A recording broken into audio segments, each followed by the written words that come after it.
Welcome back to the fourth installment on emotion. I'm your host, Kilted Kelly, a therapist. You may recall, if you've looked at the other episodes, that I have been referring heavily to noted neuroscientists around what is this thing that we're calling emotion and describing as feelings. So I'm going to read something to you. I'm going to try to highlight this in a different way than I have in the other three videos. This is from Joseph Ledoux's book, The Emotional Brain, The Mysterious Underpinnings of Emotional Life. I'm on page 16. He said, "The first is that the proper level of analysis of a psychological function is the level at which function is represented in the brain. This leads to a conclusion that clearly falls into the realm of the bizarre at first, that the word emotion does not refer to something that the mind or brain really has or does. Emotion is only a label, a convenient way of talking about aspects of the brain and its mind." Goes on to talk about how perception influences internal states.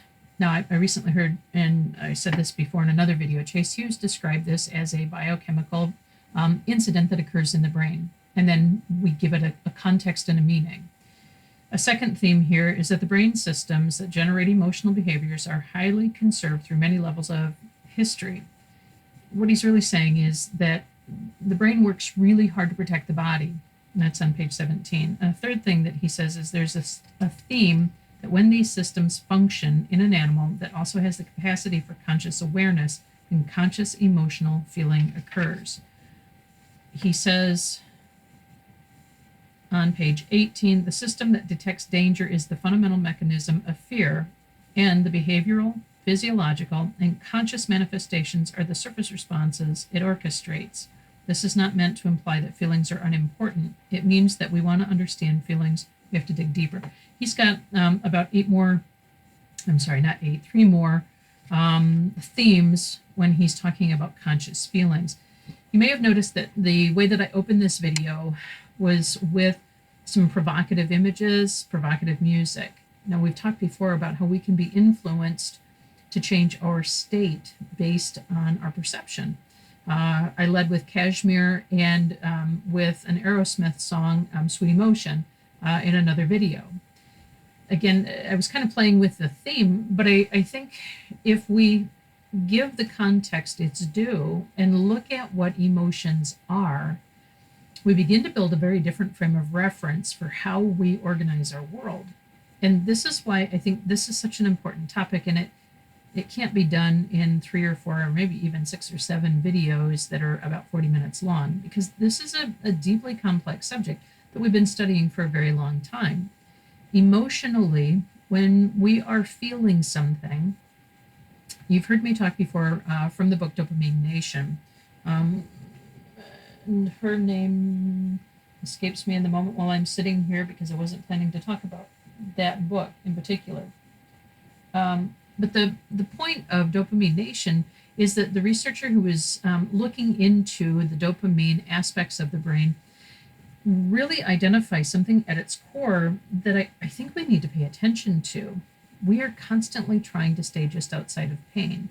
But again, how we organize our world often gets broken down into language that we try to communicate across several planes, also across cultures, in order to try to help others understand what we're experiencing. Recently, I've been embroiled in a little bit of something that I would call a scandal, only in the sense that that's an appropriate way to describe when someone makes an action that impacted an entire community and upended an entire culture. The scandal of it is that it was an irreverent act that forced a lot of people to challenge something inside themselves. However, in the face of that challenge, I don't think people understood what was really at stake here, and I don't think they really understood what was happening.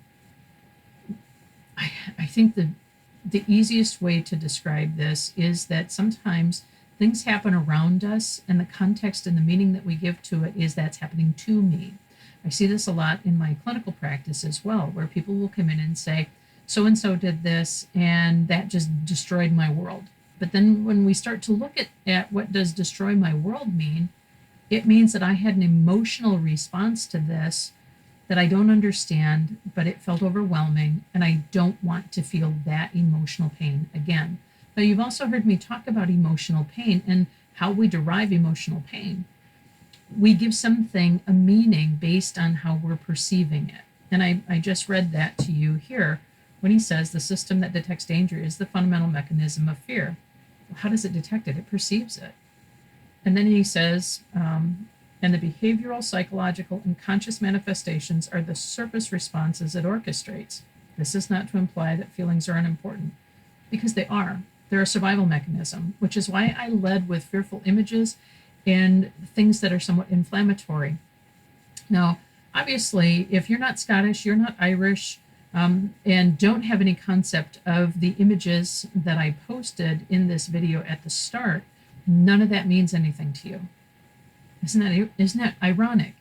Because this is a human event that occurred at an era in history when there were rulers, tyrants, and there were people who were simply trying to live their lives who became the oppressed.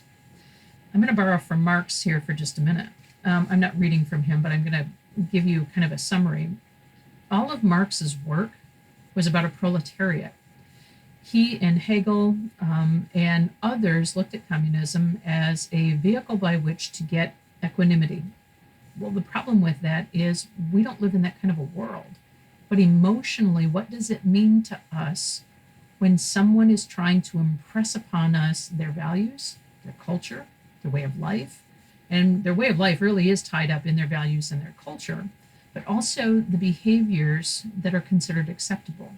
Now, I've talked before about Malcolm Gladwell, who wrote the book Outliers. And if you're at all familiar with his work, you understand that when he's talking about in-group and out-group, what he's saying is that for societies to advance, people have to be somewhat like-minded and agree to certain terms, certain behaviors, certain aspects of being in that society. Otherwise, you're shunned. And, when we look at this also in the context of what does it mean to me to be rejected by a group that I want to be accepted by? Well, it should be patently obvious. It hurts if we feel like we're being denied. And I think the difficulty for us in that denial is that when it's something that we have given importance to, we decide that it becomes important for us to be a part of that group in order to be socially acceptable.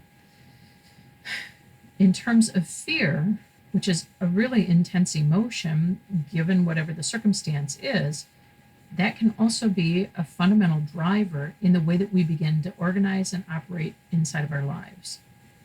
If there is a fear that a primary need is not being met, well, this is what drives our behavior, and this is what can often cause us to behave irrationally. Now, I wanted to include soccer riots in this because I want you to understand the point of the soccer riots as a vehicle. Sometimes when we're struggling to feel like we're in a acceptable in-group, we will join a team. Think about your own experience if you've ever played sports or if you've participated in something as a group. It's a team. In this context, I'm just using the word team simply to say this is a group of people who are getting together with a like-minded goal and attempting to achieve that goal. And they're overcoming the opposition, pooling their resources.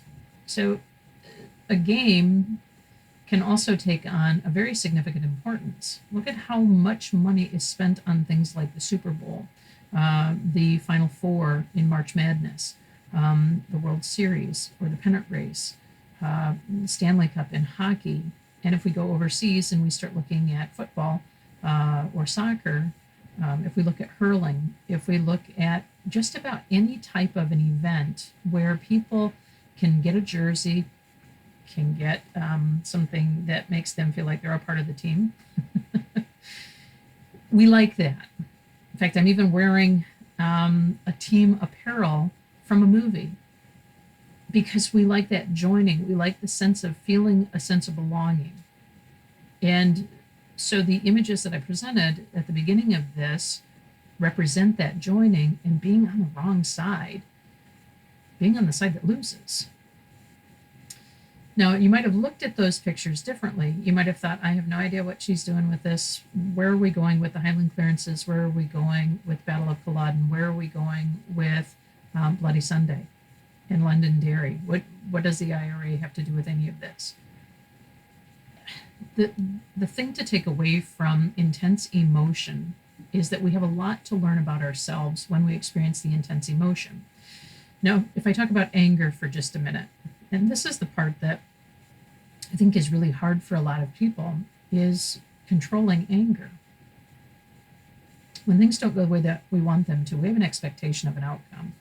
And if it's been modeled for us that when we get angry, we throw things, we hit people, we shout, we say things in order to get an emotional response, to be heard, to have something change. Now, I'm kind of making this as simplistic as I can because I want you to pay closer attention to the outcome than to what it is to actually be in that state. When we are angry, when we are frustrated, when we are irritated, and we behave in a reaction versus a response, you may notice that something happens. You feel something in your body, which is what Ledoux is talking about, because he says emotional feelings and emotional responses are effects caused by the activity of a common underlying system. We can then use the objectively measurable emotional responses to investigate the underlying mechanism and at the same time illuminate the system that is primarily responsible for the generation of the conscious feelings. Sometimes we're not aware that we're that angry. You've heard people say, I got so angry, all I saw was red, or I blacked out, I got so angry. Bear in mind that what is happening is something is overriding the conscious part of our brain. You know, that gatekeeper that always tells us you have to watch what you say or you have to watch what you do, or sometimes it just says, F it, I'm going to go and do what I do. In those moments, if our conditioned response is to yell, to throw something, to break something, or to do damage, what we're ultimately doing is trying to get the other's attention so that we can soothe and be heard. Now, this is a gross generalization, I understand. I'm not saying that this is a blanket answer to the thing. But what I want us to really understand is that when emotion wells up and we're not adept at controlling it, a lot of bad things can happen. When I was a patrol officer, it was not uncommon for me to roll up at a family fight or to roll up to an incident where people are emotionally charged. And notice the language, they're emotionally charged. Again, just like the music at the beginning of this video, just like the images, there's an emotional underpinning here that strikes a nerve with us. And it causes us to feel something. Even if you didn't know what any of those pictures represented, there was some part of you that looked at that and probably felt something. And if you didn't, maybe you need to schedule an appointment with me. I've got some openings on Friday. All kidding aside, though, how we perceive our world has everything to do with how we manage what we feel. The other thing that he talks about is emotional flooding. Emotional flooding is a really good way of saying something is happening and I can feel a cascade of something happening inside of my body. So we're getting what's called a somatic response, or we're feeling something physically, we're experiencing something emotionally, and sometimes our brain engages and words fly out of our mouth. I was thinking in particular when I started to put together this specific video, I told you I'm at the center of kind of a scandal. I didn't create the scandal, I came into it after the fact. But the thing is, I've gotten a lot of emails that are emotionally driven, and the language in them is, you need to, you should. And in some cases, it almost reads like, how dare you? And that now I am a scapegoat for that anger. When I was a patrol officer, people would see me as I would get out of the patrol car and they needed to be the first one to tell me their story because they're lobbying me because I represent something that takes away freedom and costs you something. Because the signal of my office, my police job, meant that I had some authority perceived to take away your freedom and to create a difficult set of circumstances for you. Now, let me put this into a therapy context. Way too many people are using language from a therapist or from a psychological perspective somewhat incorrectly. I've got clients that come into me and talk about their traumas, except the things that they're describing don't really meet the criteria of trauma. And see, part of this is the fault of social media and television programming, movies, because people will pick up on something and decide that that's a good vehicle in order to be able to shift things and shift perspective. So if I can wear a badge that says I'm a victim of a trauma, I'm looking for something to be soothed within me. And I think the thing to bear in mind here is that the people that are coming into my therapy room also use that language. A lovely client told me that not only do they have traumas, but their traumas are influencing their daily life. When I evaluate how does that show up, oftentimes people struggle to put into context how that's showing up. They just know that something doesn't feel right. So what we do is we use gross language in order to generalize something that we're not willing to even look at. So the intensity of emotion becomes something that gets clouded. And this is what I want to impress upon you with intense emotion. When we're feeling intense emotion, first thing we need to do is make sure, am I safe? And when I'm using safe here, I'm not using it in the colloquial term of somebody said something I don't like. I'm using it in the term of physically, is there an absolute physical threat to me right here, right now? Because the next thing that I tell clients to do is to go into a polyvagal hug and then look around. Do you see any dragons? Do you see any tigers? Do you see anything that is trying to physically hurt you now? The point of doing that is because the unconscious mind needs to be aware the existential threat that I'm creating is not right here in the physical body. The corporeal body is going to be okay. Now, the second thing that I do is I do have them breathe deeply. I'm not so much worried about how they breathe deeply. And the reason is because they're looking for something immediately, and something different works for everybody. Now, there are some commonalities in the way that people breathe through some of the things that they're experiencing. But more often than not, they're needing that immediate security. So we start to ground, because you need to be present in the moment, not in the future dealing with whatever the existential threat was, not in the past dealing with something you've already dealt with. And this is the other thing. People come in and say this, and I get to be a little bit of a stickler when it comes to language and being specific, principally because language is the only way that we have to really truly convey what's happening here, because we're giving it a context.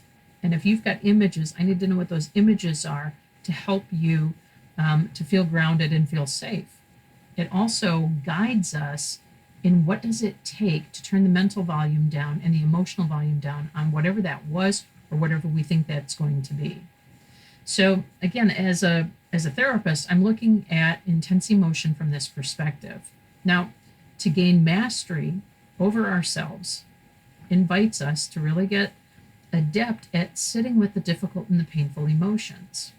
So I'm going to walk you through to something else here that I think is important. Passion. The word passion. And here's how I'm wanting you to think about passion.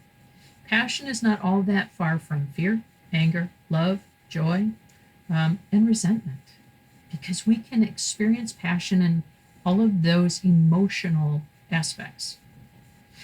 Now, let's take this kind of slightly in a little bit direction. If I'm meeting somebody for the first time and I'm finding them physically attractive, I may feel a stirring in my body. Is that passion? Maybe. I don't know. But I'm probably feeling some hormones kicking off and telling me I really like something about that. Now, recently somebody posted a very handsome man wearing just kilt, flexing. He was a very attractive man. Did I feel passion? Not particularly, but I could appreciate his male form. I could appreciate how good he looked in the kilt. And I could appreciate that there was something about him that was magnetizing. I felt drawn to look at him and appreciate him. Now, that's not the same as an intense emotion because I'm only feeling that pull. There wasn't any part of me that went, I need to go to my bedroom and do something probably really you don't want to hear about. None of that happened. It wasn't an intense emotion. But we sometimes will start to lump things together in the brain because the brain organizes things very chaotically in order to make it make sense to a part of our brain that isn't linear and logical, and that's the reticular activation system because it doesn't have language. So it's not stacking neat little files up and saying, well, when we experience this, this is what we do. Now, one of the things that I had thought about doing was the Wicked Witch from The Wizard of Oz and the house on top of her. That's an evocative image. And if you think about that in a much deeper context, there are people who, when they first saw the movie, when it was first released, cheered in the movie theaters. Now ask yourself, why? Because they felt an intense emotion because the villain of the story got her comeuppance. And then along about the 1980s, we started to see anti-heroes. And our whole mindset shifted about how we celebrate and some of our intensity toward how we feel about injustice. So injustice becomes a theme in the therapy room because there are people who feel that they have been rejected, they have been abandoned, they have been emotionally scarred. And I hear this word a lot. I was devastated. Devastated is a really significant word, and I don't take that word lightly when I hear it in the therapy room. Usually underneath of it, the frame by which somebody perceived what happened to them, I also hear sometimes it was crushing or it was soul crushing. And when we pay attention to that language and the language that we use with ourselves, we begin to understand now fundamentally that maybe there's something to the fact that we experience something that is to inform us, but the behaviors that we do don't always line up with that, and they don't always soothe us. Now, I have also heard people say to me, I was so angry I could spit nails. Now, I love when I hear these kinds of statements because what that tells me is that the person is framing this through somewhat of an archaic lens. They've heard another adult say this when they were in their childhood. And the point of this is, who do we learn from first to be able to manage intense emotions? The people around us, those that we most have contact with. So let me begin to kind of wind this down as I talk about intensity in emotions. There are a lot of ways that we try to manage what we feel. More often than not, unfortunately, in our modern society, the way that we try to navigate this is we avoid it. We're hoping that it'll go away. We're hoping that something will shift and we don't have to do this. And then something ends up happening. And as Bessel van der Kolk points out, that trauma gets stored in the body. Now, I know you heard me say not everything is a trauma. It's not. But when we categorize something as an intensely emotional experience and we don't deal with it, and when I say deal with it, what I'm really saying is identify, I feel that. So let me give you a case in point, and maybe this will help to make that point. I was talking with someone, they got very emotionally charged. And in emotionally charged, what I mean is they had a physiological response, they had a psychological response, they had an emotional response, and the words that came out of their mouths, you could hear in the tone, the pitch, the tenor, they were not having what was being said to them. And then they did something that has always bothered me. There's an emotional manipulation that happens when people don't like what's happening around them. They either fawn so that they don't have to deal with it anymore, and that blackmail is, if you don't come over to my side, I'm not going to talk to you ever again. Guess what? You're not 5.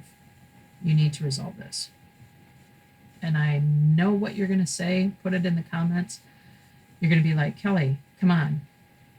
No, person needs to come in and do what I tell them to do, and they need to show up the way that I need them to show up, and they need to believe what I believe, and they need to talk the way that I want them to talk, and they have to do what I want them to do. No. I can mention a serial killer in Wisconsin who tried that in Minnesota. Didn't work out so well for him. When we're trying to control others through our language and through emotional manipulation, our perception will bear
they get stuck in a cycle of consistently thinking that something is wrong with them and they're breaking apart. That's when they come to see me. But notice again, there's an intensity that builds there